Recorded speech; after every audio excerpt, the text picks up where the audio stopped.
In this video, I'm going to be putting my Pokemon battling skills to the test by taking on the hardest Cobblemon challenge out there. What's going on, guys? My name is Mighty Duck, and welcome back to another Cobblemon challenge. In my last video, I spent over a year in Minecraft Cobblemon catching every single Pokemon in the game. Link to that video in the description. Please go check it out. It took so long to make. Please go watch. Thank you. In that video, I spent over 400 in-game days catching and evolving Pokemon to complete my Pokedex, but I wasn't really able to showcase my battling skills. A few viewers suggested in the comments that I should take on the Radical Red challenge in Cobblemon as my next video, and that's exactly what I did. In order for me to complete this challenge, I'll have to battle and defeat 8 different gym leaders and collect their badges, take down Team Rocket and their horde of difficult bosses, and defeat May and Brendan from the Hoenn games, all just to be able to attempt to challenge the Elite Four and finally take on the champion of Cobblemon, Terry. Will I be able to battle my way through the gauntlet and prove that I'm the greatest Cobblemon trainer in the world? Or will this challenge and its bosses defeat me and prove I'm nothing more than a first-route youngster? Watch and find out.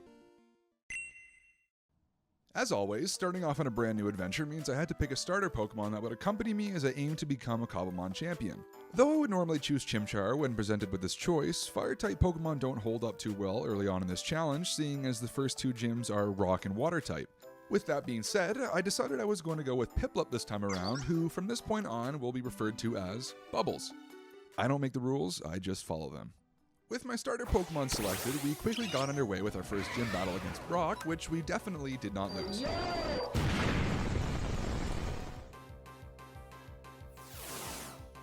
Yep. After healing up in a nearby Pokemon Center, I knew I had a lot of work to do before I would be able to take on the first gym battle. I took a healing machine and a PC from the Pokemon Center and started leveling up Bubbles by battling some wild Pokemon.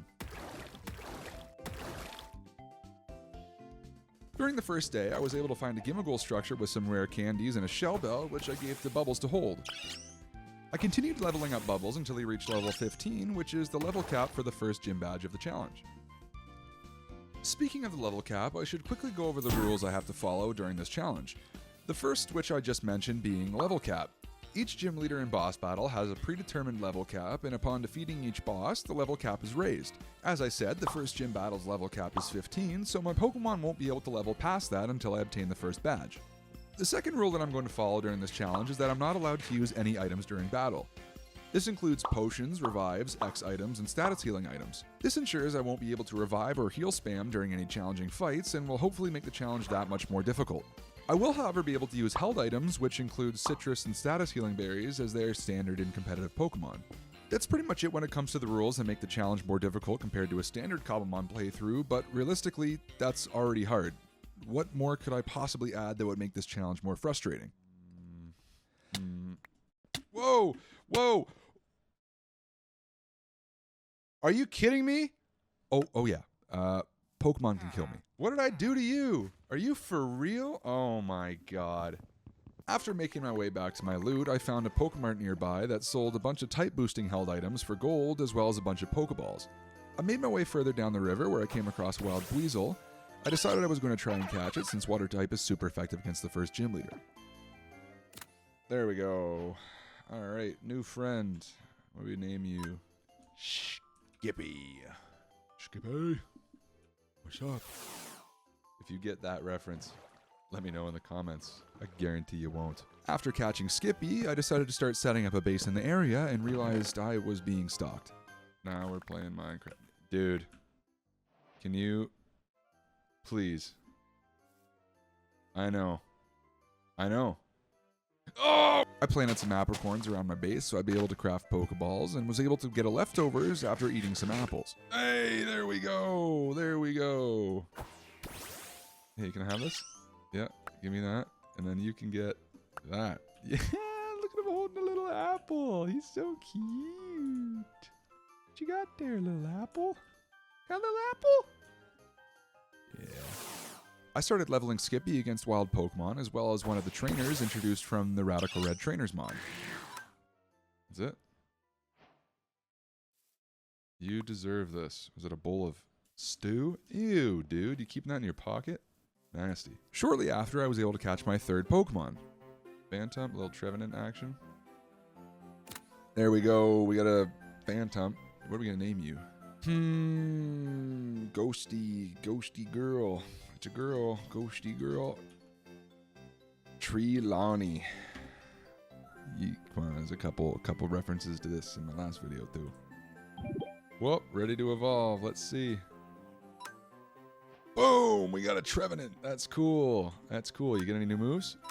Shadow Claw. That's pretty good. I'll take that. That's a good Pokemon to have right now, and we're actually just going to go run around and level it up really quick. With my newest team member, I was able to take down a level 27 Wild Munchlax for a healthy amount of EXP. Boom.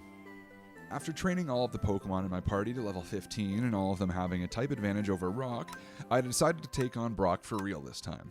Let's get into it.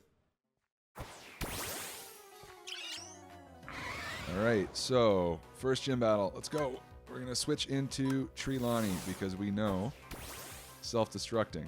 Self-destruct. We read it. It's fine. Now, Vulpix. We're going to switch into probably Bubbles would probably be the best switch. Right? Because he's going to go for Incinerate. There we go. We didn't want to lose our berry there. We get a little bit of lefties recovery. We're going to go for Water Gun. Oof, don't get a stat raise. Just don't get a stat raise. Okay, cool. Water Gun, good damage. We're going to go for Bubble. Try that out. Ominous Wind. As long as there's no stat raise here, which there's not. Huge. We go for a Bubble. Okay, eats a berry. Ominous Wind. That's tough. I forgot it has Ominous Wind. Water Gun. Again, no stat raise, right? Boom. Water Gun. Goodbye, Vulpix. Onyx. This thing probably has Sturdy. Rock Tomb. Oh, okay, we held on. Okay. Sturdy kicks in. Berry Juice also going to kick in. Okay, yeah, we could have used a miss there, but it is what it is. Okay, we're just going to go into Trelawney here. We're going to go for the Branch Poke. Okay. Speed lowers, which is tough. Goodbye. Okay. Okay, Archon. We're going to get plucked here. That's just something that we have to understand. I think we just go for Shadow Claw and hope for a crit. Takes my berry. Okay. Oh, man. Okay, took the berry. Shadow Claw. Pluck is what it is. Oh, no, we hold on. There we go as a crit. Awesome. Awesome. Huge. Huge. First win and first badge. What do we got here? The Boulder Badge and Medicinal Brew. Amazing. Amazing. With Brock defeated and the Boulder Badge in our inventory, this meant the level cap increased all the way to 27, which means I could finally evolve Bubbles into a Prinplup. Yeah, he's so cute. The next gym battle on the list is Misty, the Water-type gym leader. Unfortunately for me, I couldn't rely on Trelawney's Leash Seed as most of her Pokemon have access to Ice-type moves. So I decided to catch a Pikachu for electric coverage and named him Sneeze. Shortly after, I was able to evolve Sneeze into Raichu using a Thunderstone I picked up earlier on and taught him Thunderbolt. I also gave him some Wise Glasses to hold, which dropped from a Wild Noctowl, which boosts special attacking moves by 10%. Even though I had a speedy, hard-hitting electric type on my team, I didn't think it was enough to get past Misty. That's when I thought of something. Misty's team has great coverage for most types, covering its grass weakness extremely well, but two types it doesn't really have coverage for are Ghost and Bug. So, I caught a Shedinja and named it Sheen. Winning. Sheen. If you don't know, Shedinja is a very unique Pokemon. It has pretty decent attack stat, though it also has abysmal defenses, but none of that matters because it only ever has 1 HP, so any hit it takes will always knock it out. For pretty much every other Pokemon, this would be a problem, but its ability is what really makes it special. Wonder Guard is an ability unique to Shedinja, which only allows super effective moves to do damage to it, aside from status and weather. With that being said, since it's a Bug and Ghost type Pokemon, it can only be damaged by Fire, Flying, Rock, Ghost, and Dark type attacks. And when looking at Misty's team, she only has one attack that can deal super effective damage to Sheen, Rock Tomb with her lead, Frogadier. Which means if I'm able to take out her lead, I'd be able to switch into Sheen and just take out the rest of her team. Before taking on the second gym battle, I was also able to add a Turtwig to my team, which I evolved into a Grottle right away. I leveled the Pokemon I knew I was going to rely on more during the next battle, close to the level cap, and jumped into the next gym battle. Hey you! I challenge you! Let's go! I led with Sneeze, knowing she'd lead with Frogadier, which was the only threat to Sheen, but after failing to knock it out with one Thunderbolt, she used Flip Turn and changed into Starmie, which meant it was time for Sheen to go to work. That's not good. Switch into Sheen. There we go. Nope, nothing. Swords Dance. One more Swords Dance. I'm immune. I'm immune. Shadow Claw! That's right. There we go. Frogadier, switch into Sneeze. We're faster. Boom! There we go. 2 down. Lantern.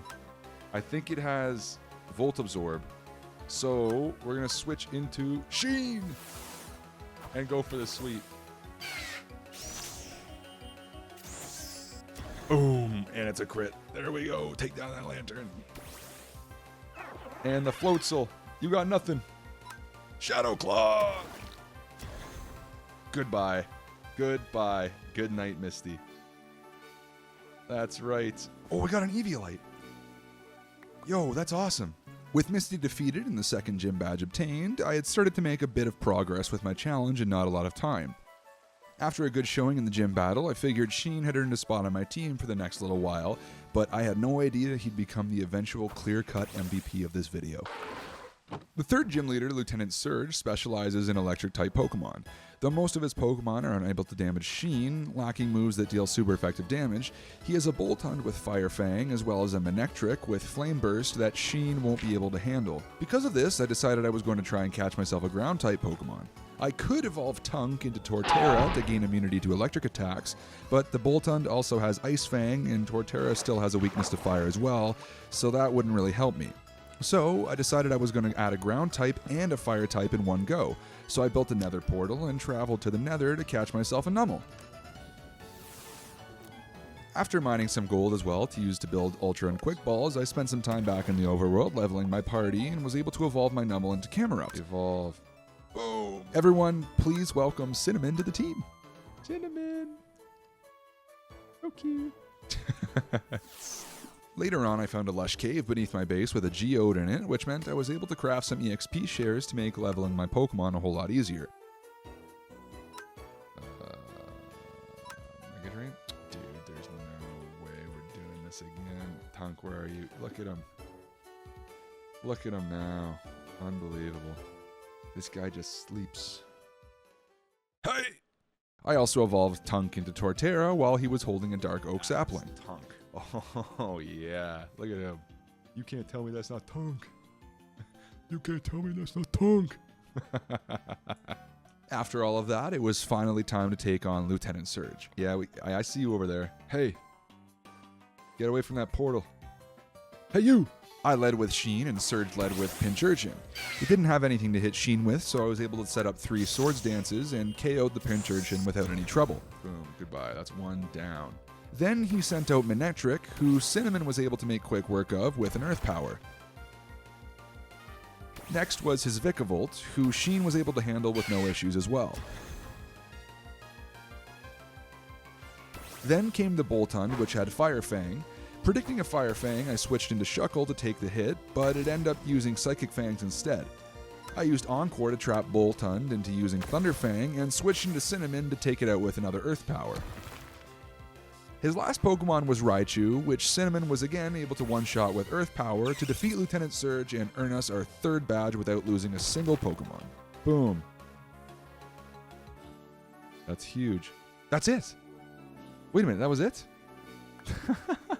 While trading up for the next gym battle, I encountered a wild Snorlax, which I was able to catch and add to the team. Yeah. There we go, Big Poutine. I said I would, and I did.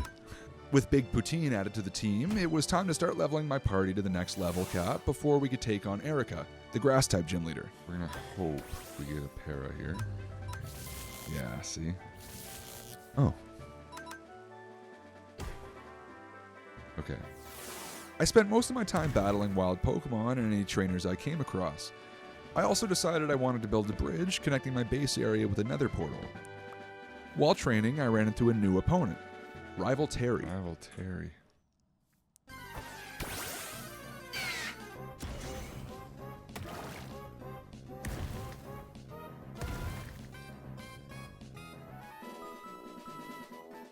After the battle, I remembered I could craft a focus sash using blaze powder, copper, and red wool, so I went to the nether to battle some fire Pokemon for blaze powder. After spending a bit of time gathering the rest of the materials, I crafted a focus sash, which I gave to Sheen.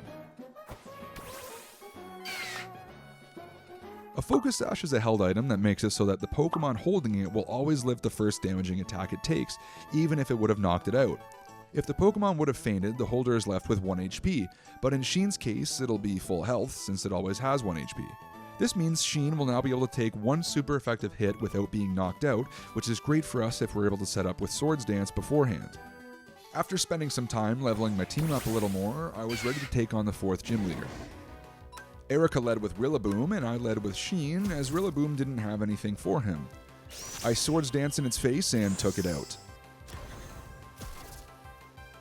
She then sent out her Meganium, which had ancient power. Being the forgetful person I am, I switched out worried I wouldn't outspeed and forgot I had just given Sheen the focus sash.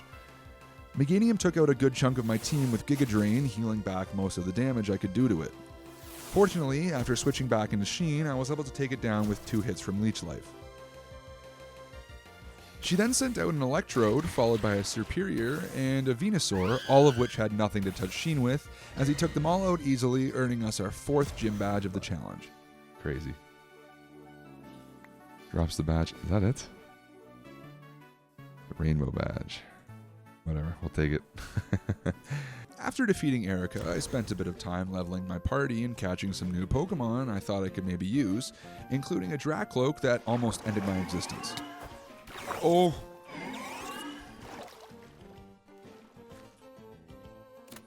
Beautiful. Once I caught Dracloak, I decided I should probably get around to building some sort of house.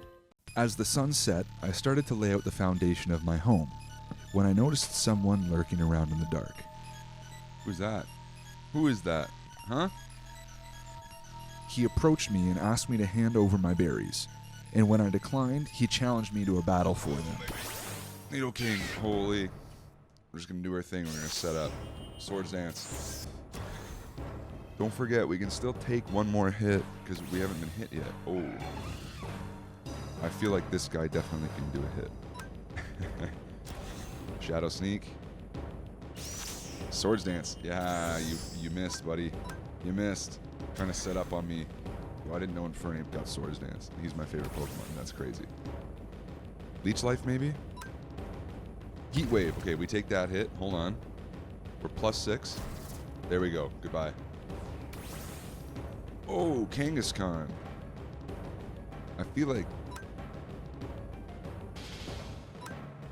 Fake out. Nope, doesn't work.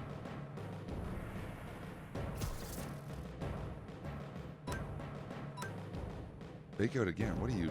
I thought the AI in this game was sick. You know? Rotom. Man, just the sweep. The sweep from Sheen. Unbelievable. There we go. After Sheen made quick work of the shadowy figure, he disappeared back into the night. Nobody takes my berries. Afterwards, I continued working on building my house. After struggling to build anything cohesive, I decided to take a quick trip to the Nether to level up my party a little more.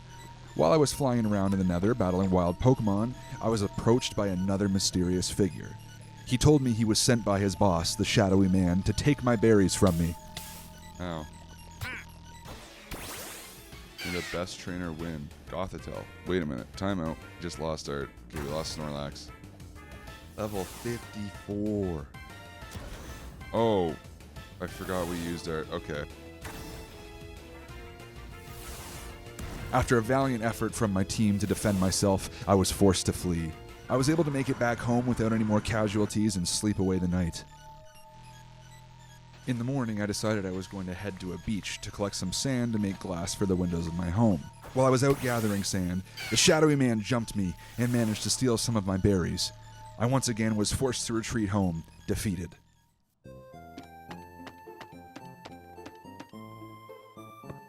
The Boulder Badge. The Cascade Badge. The Thunder Badge.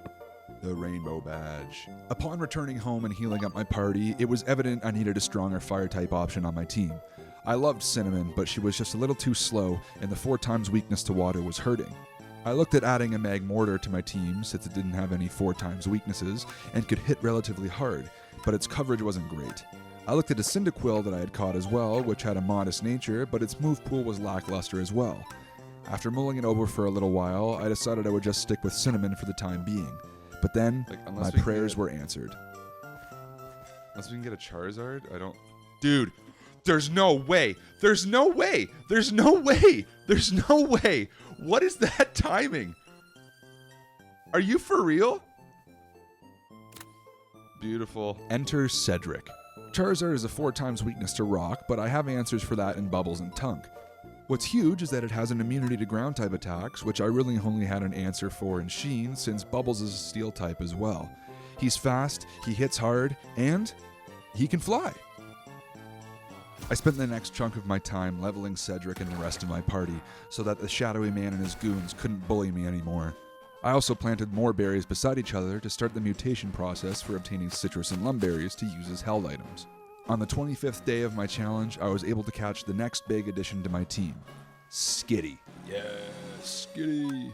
But she'll be joining us in a little bit. After catching Skitty, I noticed one of the shadowy man's goons lurking around outside my house. So I took my waystone to the nether to train my team up once more to take him on. While I was in there, I was also able to grab some bone blocks to turn into bone meal to speed up the berry mutation process back home. Once I returned, I used the bone meal on the Chesto and Oranberry duo until I was able to obtain a lumberry. I still needed a Persimberry to be able to mutate the other berry required to get citrus berries, so I set out to look for a plant growing somewhere in the wild. While I was out, I came across a Pokemart that sold a crazy item. Might as well. What? The extra large XP candies raise a Pokemon's XP by 30,000, and for 1 diamond, I make that trade every day. So I laid down a waypoint so I could return to the mart later on. Shortly after, I was able to locate a Persimberry plant and grab some before returning home to use it to mutate an Agua berry and then finally a citrus berry. Citrus berry. I gave one of the citrus berries to Big Poutine to hold to help with setting up Belly Drum in the future, and then made my way down into the caves to mine diamonds so I could buy a bunch of those extra large candies from the mart. There we go, there we have it. After gathering 31 diamonds in the mine, I traveled up to the mart to grab some XP candies, which I used to level Skitty to level 52. After returning home, I used more on the rest of my party to get them all close to the level cap before crafting a choice band, which I gave to Skitty, who had just evolved into Garchomp. I also gave the rest of my team held items. I gave Bubbles a citrus berry as well, Sneeze was holding the Wise Glasses for that 10% boost to special attack, and I gave a King's Rock to Cedric to boost the chances of a flinch from Air Slash or a burn from Heat Wave or Flamethrower. It was then I noticed the goon with blue hair was hanging around outside my house again, so I gave him a taste of his own medicine and jumped him while his back was turned. Gothitelle. You can't see it, but it's a Gothitelle, I promise. He led with Gothitelle once again, and I led with Cedric. I was able to outspeed and get a flinch on my first Air Slash. And my second. And my third, allowing me to take out the Gothitelle without taking any damage. He then sent out Houndoom. After thinking about it for a while, I decided to switch into Skitty in hopes of getting off a Bulldoze, which I was able to do and one-shot the Houndoom thanks to the Choice Band. Up next was Aegislash. Though I was able to take it down below 50% health with another Bulldoze, it was able to take out Skitty with a Shadow Claw. I then switched into Big Poutine, who, after flinching from an Iron Head, was able to take out the Aegislash with 1 high horsepower, sending Archer packing to his boss, Berryless. Not too long after that battle had finished, the next minion had shown up to try to do what the first one could not. Just like the last one, I was able to make quick work with my team and defend my berries and my honor once again. Oof. Ooh, stored power. That's terrible. While I was peacefully refocusing myself within my home, a stray Noctowl descended through the open roof to try and take me out. An agent of the shadowy man, no doubt. Luckily, Sneeze was able to handle the vile bird in 1 thunderbolt. In my own home? In my own home! We gotta put a roof over our heads. What the hell? In preparation for the inevitable return of the shadowy man, I exchanged Sneezed for Tunk in my party as I knew he'd prefer using ground-type Pokemon in any battle. Just as expected, he returned, ready to do anything he could to take my berries from me. I refused to let that happen. The shadowy man led with a Hippowdon as I led with Bubbles. Thinking I could make short work with a water-type attack, I was only able to bring it down to 50% health. I then switched to Tunk and was able to take it down with a Giga Drain. Next up was his Kangaskhan. After a long-winded back-and-forth exchange of blows, Tunk was able to come out on top once again. His next Pokemon was an Excadrill, who in the sand set up by Hippowdon outsped all of my Pokemon. He was able to take out Tunk, Cedric, and Big Poutine, who I had forgotten to give a citrus berry to after the last fight. As a last-ditch effort, I switched into Sheen, knowing I could take at least one Rock Slide, and went for Shadow Claw. Okay, hold on. Oh my god, he sold.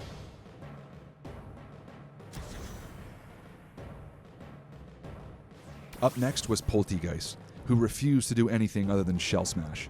The fool! Then, he sent out his own Skitty. He was so jealous of my berry farm, he thought he could get in my head by challenging me with my own Pokemon. At the exact same level, too.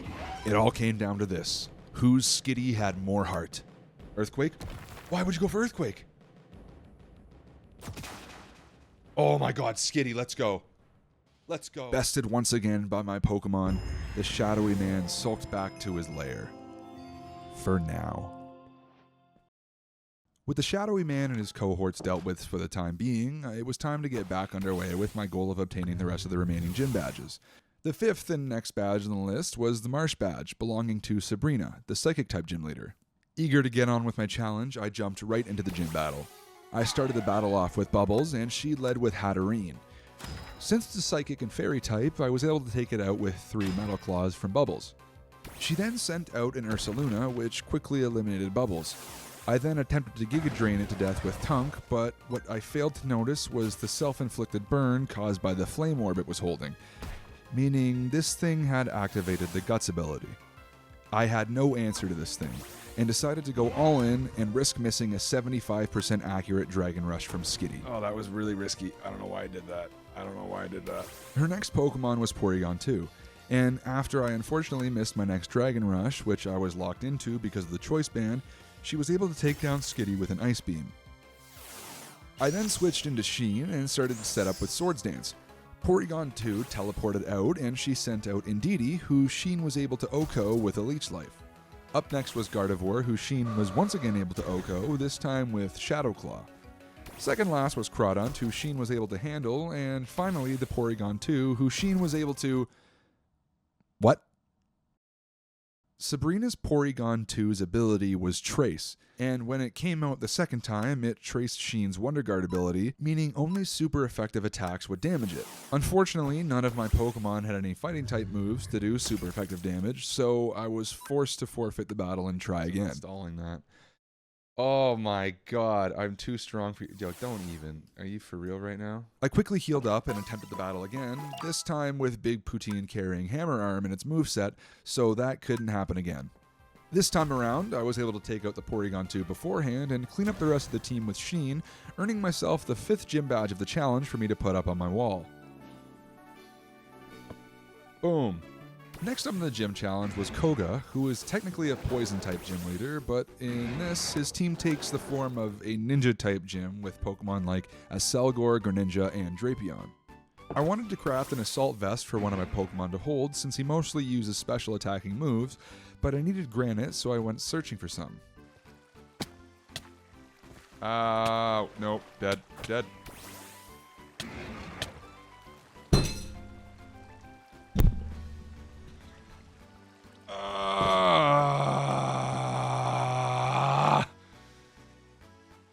Bro.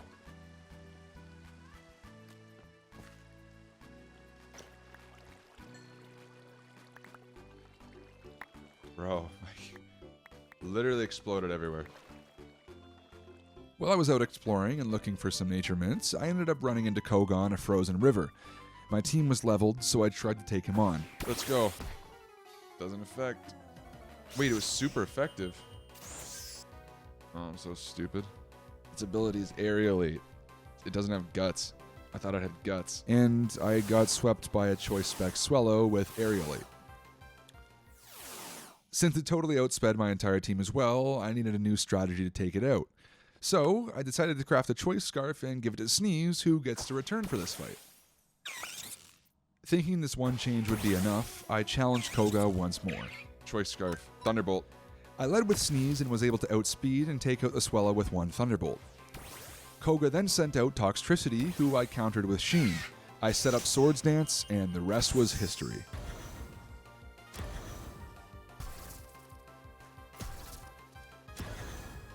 And it's a crit. 6th badge secured. The Soul badge joins the first 5 badges on my wall. There we go. 6 badges down. After defeating Koga, I went out looking for different berries as well as the nature mints I wasn't able to find before. Oh, there we go.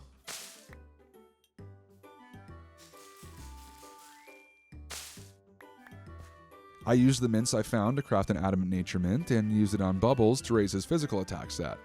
I also crafted an Assault Vest later on, which I gave to Tunk to hold for the time being. I spent the next little bit gathering the remaining mints I didn't have and planted a little farm outside of my house where I could grow them. I then changed the natures of the rest of my Pokemon in my party to something that better suited the role I used them in. I gave Skitty a Jolly Nature, which raises his attack speed and lowers special attack. I gave Cedric a Timid Nature to raise speed as well, but lower attack this time. And I gave a Brave Mint to Tunk and Big Poutine to raise attack and lower speed, since they were already slow. I then went back to the candy shop to buy more extra large XP candies to get my party closer to the level cap. 71. One morning, a trainer came through my nether portal and told me she admired my berry farm. How could you not? She said she had no interest in stealing from me, but was hoping to challenge me to a friendly Pokemon battle. So I accepted. What the heck are you doing over here? Why are you spinning?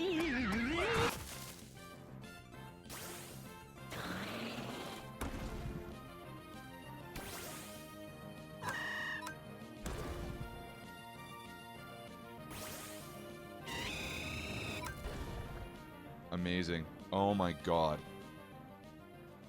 That was such a fluke. After a victory in the friendly competition, the trainer politely returned home through the portal. The next task on my to-do list was to collect the 7th badge, the Volcano badge from Blaine, the Fire-type gym leader. Knowing Bubbles would probably play a big part in the upcoming gym battle, I went and bought a Mystic Water for him to hold, which boosts Water-type attacks. With the level cap for this fight being 76, I went down into the caves to find more diamonds to spend on XP candies. After shuffling my team around a little bit, Sneeze made his way back onto the team holding a Focus Sash, and I also added a Rhydon holding an Eviolite before taking on Blaine. The first time. And the second time. After 2 failed attempts, I took some time to train up against some strong trainers in the area before throwing myself back at Blaine once again. And again, I failed to defeat him. Being the stubborn trainer that I am, I chose to try once again with the same team in hopes of reaching a different outcome. This time around, I led with Cedric as Blaine once again led with Torkoal. Knowing he'd probably go for Explosion, I switched into Gert, my Rhydon, to take the hit. Bait the explosion. Did nothing. Blaine then sent out Sunflora, which Gert would not take a hit from well, so I opted to swap back into Cedric, predicting Grass-type attack. Though 2 Seed Flares did way more damage to Cedric than I thought they would, before he was able to take out the Sunflora. Next up was his Typhlosion, who Big Poutine was able to take out with 2 high horsepowers. Cinderace came out next, and unfortunately, I had to sack off Big Poutine to get a clean switch into Skitty, who was able to drop the Cinderace into close enough range for the recoil from the Life Orb to take itself out. I wasn't sure who he was going to send out next, so I opted to go into Cedric, and he countered with a Charizard of his own. I figured he'd go for a non-fire type move, so I switched into Bubbles. Solar Beam is charging up. Wait a minute.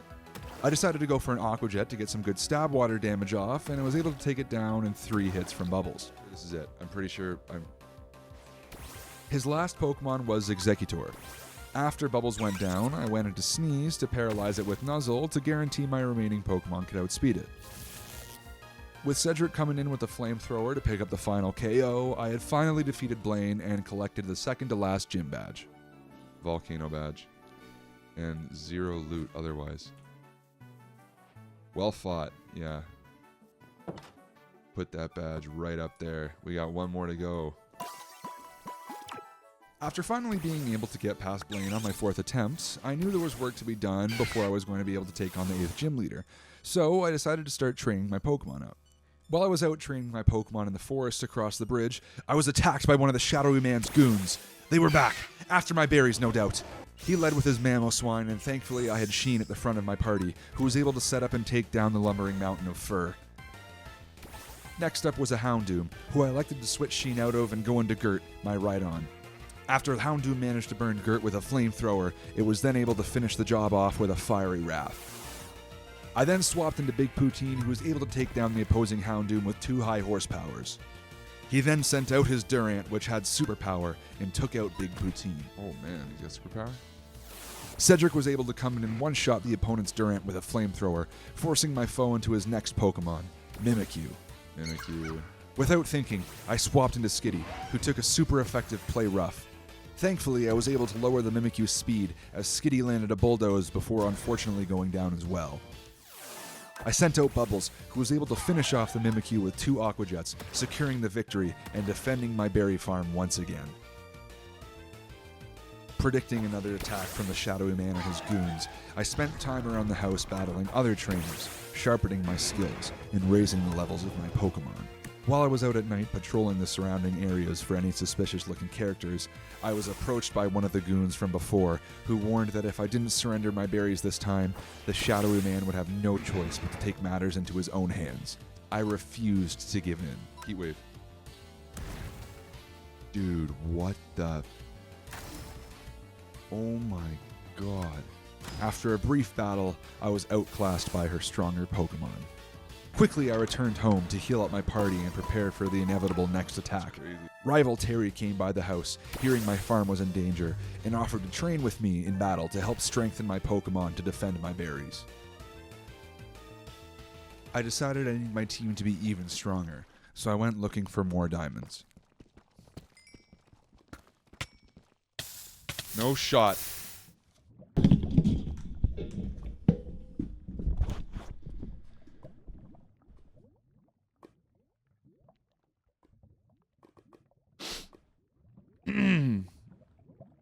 We never speak of this. I continued collecting diamonds, stuck in a state of anger from my recent death. In the caves, the Shadowy Man's goon had returned. A fateful mistake, to say the least. I dispatched her team efficiently and with precision. Her Hatterene took down Big Poutine to start, but Gert was able to come in and take it down, as well as the Haunch Crow she followed up with. After her Rhyperior switched in and took down Gert, Bubbles was able to come in and finish off her Rhyperior, and finally her Mawile, sending her running off into the cave, never to be seen again. I spent a bit more time after the encounter collecting more diamonds before returning home. Here, I spent some time prepping my team for the fight I knew was coming.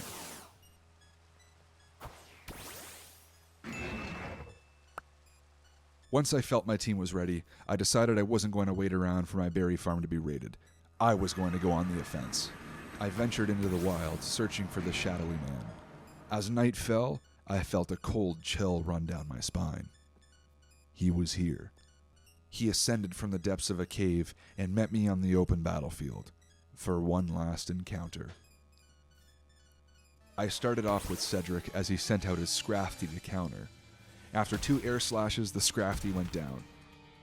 Okay. Out came Celesteela. Celesteela. Cedric was able to weaken the Celesteela with a strong flamethrower, but it used its power herb to fully charge its meteor beam to take Cedric out. What it is. Is what it is. I then switched into Bubbles, who was able to take a flamethrower and drop the Celesteela with a wave crash. Up next was his Tapu Lele, who activated its Psychic Terrain. I wanted to keep Bubbles around with his priority Aqua Jet, so I switched into Sheen, who was able to set up Swords Dance and take out the Tapu Lele. His next Pokemon was a Mewtwo. Thankfully, Sheen, being the powerhouse that he is, was able to take down the Shadowy Man's ace in 2 hits. Next up was Tyranitar, who had Sand Stream as its ability, meaning Sheen was about to go down at the end of this turn. I got off one Shadow Claw before a Rock Slide in the sand took down Sheen. I sent out Big Poutine, who was able to make light work of the Tyranitar with a Hammer Arm. The Shadowy Man then sent out Excadrill, who took down Big Poutine and Gert with high horsepower. I sent out Bubbles to use Aqua Jet, which brought the Excadrill down below half HP. I had only one Pokemon left, Skitty. I wasn't sure how many Pokemon he had left, and with Skitty being choice banded, whatever move I picked, she would be locked into for the rest of the battle. I took a risk and went for Bulldoze. My opponent's Pokemon outsped Skitty, but she was able to hang on and get the Bulldoze off, and take down the Excadrill, which ended up being the Shadowy Man's final Pokemon. Defeated once again, the Shadowy Man turned without saying a word. He walked off into the horizon, never to be seen from again. My berries were finally safe. With the berry farm finally defended, I could refocus myself and look ahead at finishing off the gym challenge. I had one more gym badge remaining before I'd be able to take on the Elite Four. Claire, the Dragon-type gym leader. Because I didn't have too many answers to strong Dragon-type Pokemon, I started to rework my team. And there's Claire already. Oh my god. He's already here. I added a Dragapult, which I named Maverick, and taught Dragon Darts before giving it a choice band. I also caught a Shelder and evolved it into Cloyster named Michelle. I taught it Shell Smash, Icicle Spear, and Ice Shard, and gave it the Focus Sash to guarantee I could get at least one Shell Smash off. After deciding on my team, I started moving held items around and realized the Expert Belt I had Bubbles holding for the last little while and had been using throughout the challenge was in fact a Black Belt, which boosts fighting type moves only and not super effective moves like I thought. So that was nice to see. Once I was confident in the way my team was set up, I went out looking for the final gym leader, who wiped my team. Since Bubbles wasn't fast enough to have the Choice Scarf he was holding make a real difference against the faster Pokemon, I opted to give him the Mystic Water to hold to boost his Water-type attacks before trying again at the last gym battle. Come here! I led with Bubbles once again, as Claire led with her Aerodactyl, who Bubbles was able to defeat with 2 Aqua Jets. Next, she sent out Duraludon. Predicting a Thunderbolt from it, I swapped into Skitty, and I was right. Then, predicting it would go for Draco Meteor, I swapped into Big Poutine, who I knew would take the hit better. Once again, I was correct, and Big Poutine was able to take down the Duraludon with 2 high horsepowers before she sent out Magearna. Expecting it to take out Big Poutine, I went for a high horsepower, hoping for the best. Go for high horsepower. Oh, didn't go for it, but we hold on! There we go, okay. I then switched into Cedric, who was luckily able to take out the Magearna with Flamethrower without taking any damage. Next up was Dracovish, who was Choice Scarfed. Predicting it would use Vicious Rend, I swapped into Bubbles to take the hit to protect Cedric and keep him at full HP. Beautiful. Okay, so now it's Choice Scarfed into Vicious Rend. And I think we can safely go into Maverick here. I then sent out Maverick, who I thought would be able to take a Vicious Rend well, but as it turns out, I was very wrong. Dragon Darts. That does so much. Oh my god, that did so much. Luckily, he was able to pick up the KO on the Dracovish before going down to Claire's next Pokemon, Naganadel. Are we faster? How are we not faster? Okay, I don't understand why this thing is so fast. Speed Rose. That's not good. I sent Cedric out next, who went down to a Draco Meteor, but thankfully that dropped Naganadel's special attack 2 stages and meant Skitty was able to come in and take a hit before KOing the opposing threat. Needs to hit. Beautiful. Beautiful. Beautiful. Last but not least was Claire's Dragonite. I know we are faster. I don't think you have any idea how fast I really am. I didn't consider that. Only one Pokemon left. It was Michelle against Dragonite. I think we have to go for Icicle Spear. Oh my god, we didn't switch your... It's minus attack nature. We didn't switch your nature. Oh my god. Hopefully he doesn't go for E-Speed. Fire Punch. That's fine. That's huge. 1. That's fine. The next one's going to do more. Yep, 2. And there's a crit. Let's go. Let's go. Oh my god. We got a Dragon Fang. The last badge. The last badge. The Rising badge. With that, I defeated the final gym leader of the challenge and collected the last of the 8 gym badges, leaving only the Elite Four and the champion. While I was preparing my team to challenge the Elite Four, another trainer came around my house and asked me to have a friendly battle with him. How could I refuse such a kind offer? Come on, man! Deoxys. You can't see it, but it's crazy. That's a Deoxys. All right, here we go.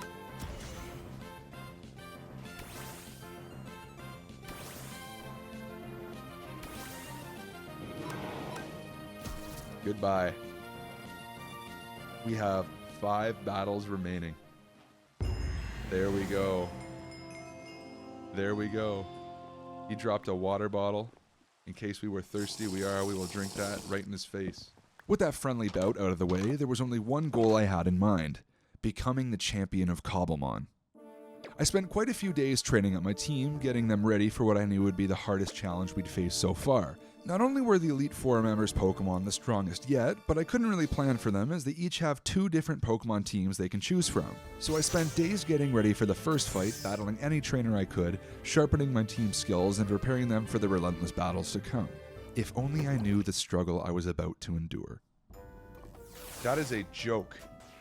Grimmsnarl, it's the wrong lead. It's the wrong lead. I am ready to lose because this is terrible. Come on!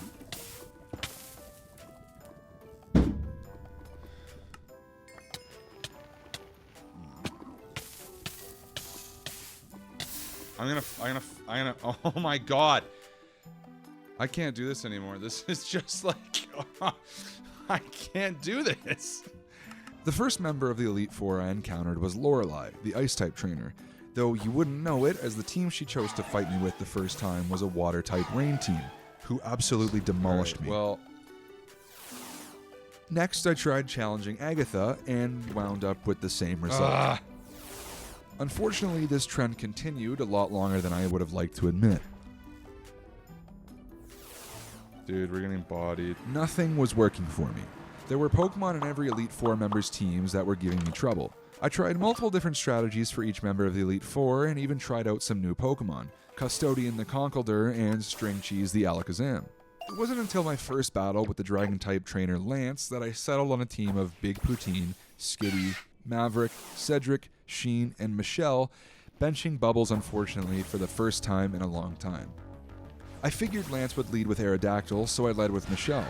I fired off an Icicle Spear, knowing the Focus Sash would allow her to take at least one hit, and was able to take out the Aerodactyl. He then sent out Melmetal, so I switched into Sheen, knowing it didn't have anything to deal super effective damage to him. I set up with Swords Dance and took down the Melmetal.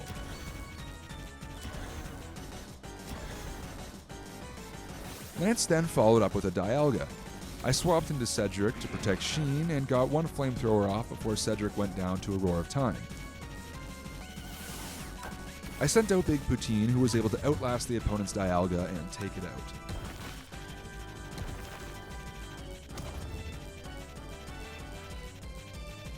Up next was a Dracovish that I knew was Choice Banded. I stayed in with Big Poutine, trying to get it to lock into anything other than Crunch, and was able to do so as it used Outrage, meaning I could safely switch into Sheen to take it out.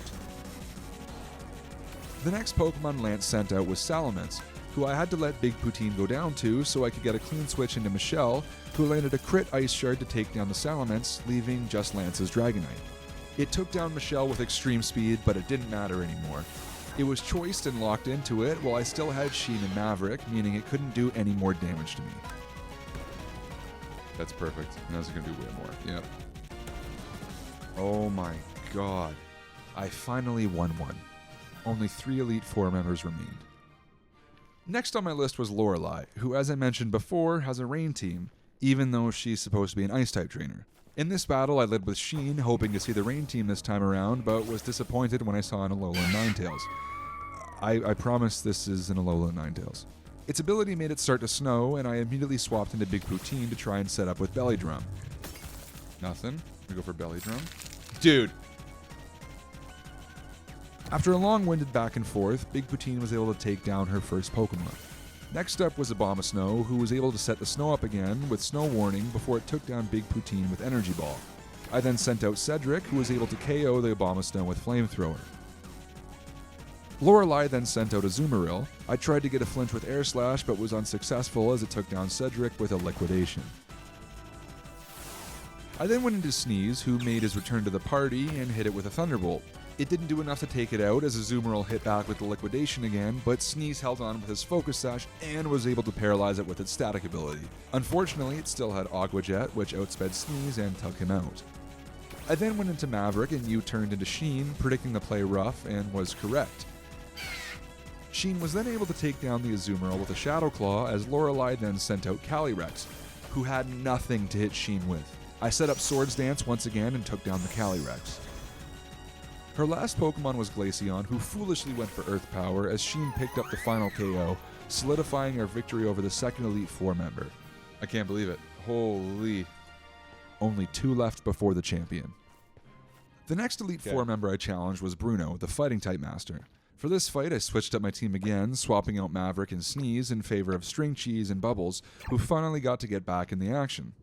Hoping to see him lead with an Infernape, I led with Bubbles, who was holding the Focus Sash, but sadly that did not happen. Infernape! Terrible. We're done. Oh, we're cooked. We're cooked. We're cooked. We're cooked. I don't know how to... I don't. Not the team I had planned for. I swapped into Sheen as the Urshifu had nothing to hit him with and set up. After dismantling the Urshifu, Terrakion was up next. I swapped into Big Poutine, who was able to take some hits and deal some solid damage before unfortunately going down. I sent out Skitty next, who finished off the Terrakion with a Bulldoze. The next Pokemon Bruno sent out was a Conkeldurr, who I unfortunately had to sack off Bubbles to so that I could get a clean switch into String Cheese, who was able to pick up his first KO with Psyshock. His next Pokemon was Zacian, whose attack rose immediately as it entered battle. It took out String Cheese as well as Skitty, leaving only Sheen and Cedric. I sent out Cedric, resigning myself to another loss. Cedric lived the first hit and was able to get a Flamethrower off. Dude! Oh my god! Oh my god! Wait a minute! Wait a minute! Wait just 1 minute! That's it! It's just Lucario! We hold on? Oh my god, we won that. Oh my god, how did we win that? Charizard. You beauty. Cedric had pulled us from the depths of defeat and secured the win with the entire team on his back. Only one more Elite Four member remained. Agatha. I would just like to start out by saying that Agatha was by far the trainer that gave me the most difficulty throughout this entire challenge. I had trouble with the rest of the Elite Four members for different reasons, as well as Blaine and maybe a few other gym leaders along the way. Oh no. But Agatha? No. Oh my god. In particular, her Marshadow and her Silvally were giving me the most issues. Not to mention her Spectrier that I rarely even got to see because the Marshadow would take out at least half of my team before Silvally would finish off the rest. In the end, the team I settled on that I thought would give me the best chance to defeat her was Michelle and Skitty, both holding a Choice Band, String Cheese and Sheen, both with a Focus Sash, Big Poutine with the Assault Vest, and Maverick with the Choice Scarf. In this battle, Agatha led with Gengar, which at this point I knew was a Zoroark, and I led with Michelle and went for a Shell Smash. You gotta be kidding me. I sent out Maverick to get some chip damage off with U-turn and went into Big Poutine to take the Dark Pulse I knew was coming, who was able to take down the Zoroark with a Hammer Arm. Next was the Marshadow that had given me problems before. Luckily, this time around, I thought of a strategy to deal with this Pokemon. Close combat. We U-turn. We switch into Big Poutine.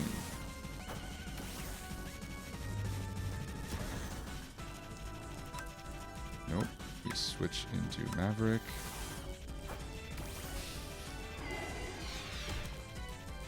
We U-turn. I do not care. I'm not apologizing for this.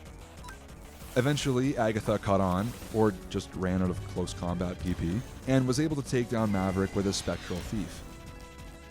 I then sent out String Cheese, who was able to soak a hit thanks to the Focus Sash and take down the Marshadow with a Psyshock. Agatha's Spectre was up next, taking the place of what was usually her Sylvali, and it took down String Cheese with ease. I then sent out Big Poutine, who was able to crunch it to death and pick up the KO. Next up was the Sylvali, who took down Big Poutine. I then switched into Sheen, and the winds of fortune changed. Leech life, right? Dude, do not hit that. She went for a Thunder Wave and paralyzed Sheen, but I got a Leech Life off, doing decent damage. But then she went for a Thunder Wave again. I got another Leech Life off from Sheen and brought the Sylvali down to 1 hit range. On the next turn, it used Parting Shot, switching out into the Aegislash and lowering my attack at the same time. I swapped into Skitty, knowing the Aegislash could Toxic Sheen and essentially take it out in 1 hit. Skitty was then able to take down the Aegislash with a high roll from Bulldoze, leaving Agatha with only 2 more Pokemon. The Sylvali came back out and Skitty was able to take it down with a Bulldoze as well. 1 more Pokemon. Gengar was her last Pokemon, which is able to take down Skitty, leaving only a paralyzed Sheen. I had accepted defeat once again. Wait a minute. No, come on. Come on. Breakthrough Sheen. 1 more. Oh. 1 more. No! No, come on. Do not do this to me. Do not do this to me. No! Wait a minute.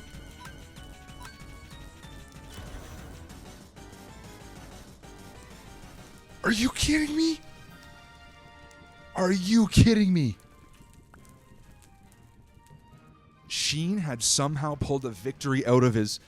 He pulled it out of somewhere, let me tell you.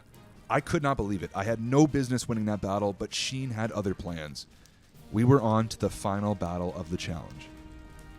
My team and I had been through a lot to this point. Many ups and downs. Recently, way more downs than ups, but that's besides the point. We had defeated all 8 gym leaders, defended our berry farm from the Shadowy Man on multiple occasions, and taken on the Elite Four together. But there was one more goal yet to be accomplished: becoming the champion of Cobblemon. In order to challenge the champion, however, I not only had to spend the time training my team to a high enough level to be able to take them on, I also had to find them. And to do that, I had to find the end portal. The champion of Cobblemon was waiting for me in the end dimension, and to be able to challenge them, I'd have to start farming the materials needed to craft Eyes of Ender, which meant a lot of time in the Nether, and a lot of time waiting for Sigalith to spawn at desert temples. I spent quite a few days collecting the blaze powder and ender pearls required to make the Eyes of Ender in hopes of becoming champion on my 100th day of the challenge.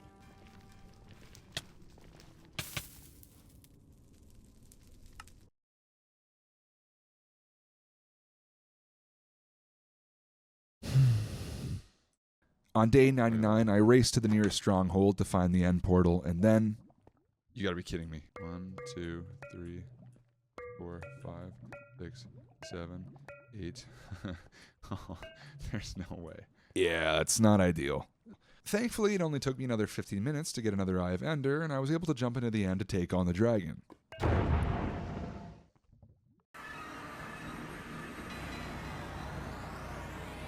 Here we go. Alright, Cedric, here we go.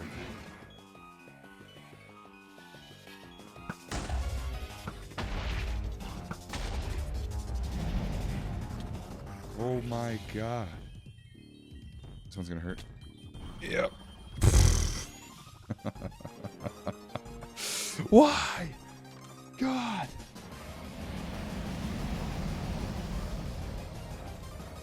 Oh, there we go. With the Ender Dragon defeated, there was only one more hurdle left. The champion. My team and I were ready. I had brought my strongest Pokemon from my journey with me. This was the moment Bubbles and I had set out to get to 101 days ago, and it was right in front of us. Or should I say, he was right in front of us. Champion Terry. Champion Terry led with Pheromosa, and as I had in so many fights before, I led with Sheen, this time with a different moveset. I started setting up Swords Dance followed by Agility. Pheromosa was unable to touch him. I debated baton passing into either Skitty or Maverick to give them Sheen's +6 attack and speed stats, but I was scared of the Pheromosa using Triple Axle, and I wasn't sure if it was faster than me still because Sheen's speed stat was maxed. So I made the safe play and used Phantom Force to eliminate its focus sash. See, the triple axle. That's why we didn't go in. On the next turn, I was able to safely baton pass Sheen out of battle, and Skitty got to work. Okay, please. Okay, the Eternatus. I think we're okay. We have to just keep going for bulldoze here. +6 takes it out. Okay, hold on. Groudon. Now I'm scared. I don't know if we're gonna take this out in one hit, but I don't think it's taking us out in one hit either. Bulldoze. Oh my god, so close. Okay, now hold on. Precipice Blades. We eat that. Okay. Slower. We're guaranteed here.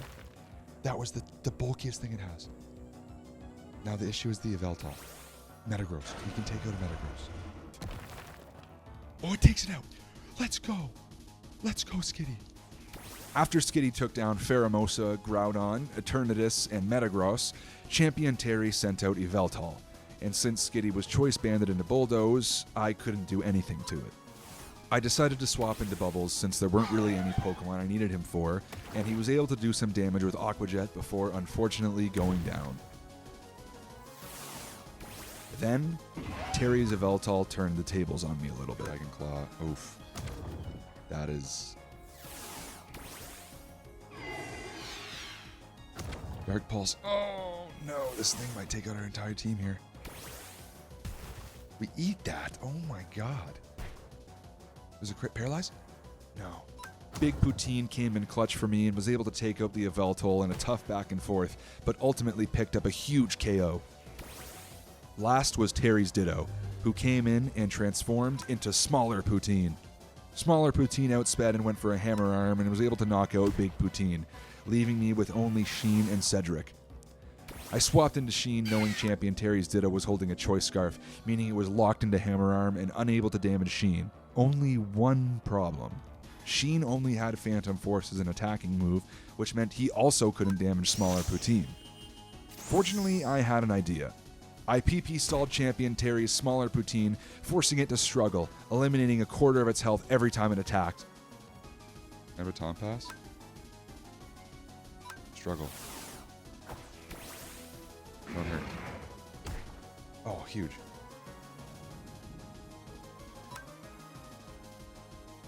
That's it, right?